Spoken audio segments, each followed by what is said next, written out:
My name is Liyuna and this is my Milestone 2. For my Milestone 2, I built the hand controller and I tested each component individually. For the hand controller, I have the batteries connected with male header pins. I have the Arduino Nano accelerometer and Bluetooth module.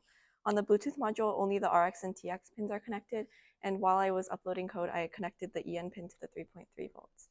For connecting individually, I first had to pair the Bluetooth um, to using AT mode.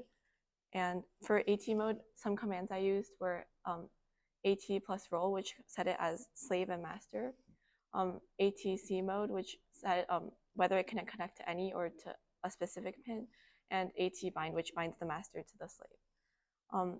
After that, I tested the card to see that it moves back and forth, like without the individually without the code or without the controller.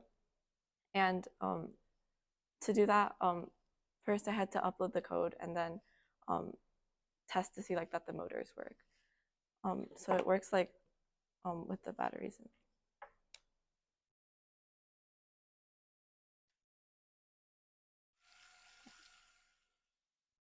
Okay, the first challenge I faced was when I was connecting the Bluetooth modules, and I found out that the slave module wouldn't get enough power without the batteries because I used a 1.2 battery at first, so I had to switch it to a 1.5 battery.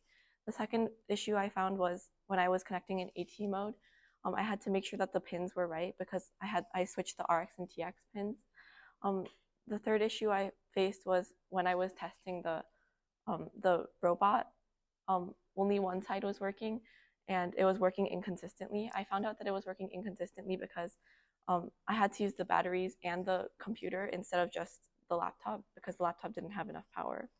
And to I had to resolder one side because the connections were unstable, which I checked using a multimeter and saw that it had 0 volts. Another issue I faced was when I was uploading the code and I used the wrong processor, and I found out that I have to also use I have to connect the EN pin to the 3.3 volts. For my next milestone, I'll be pairing them together and testing to see that the controller is able to control the robot.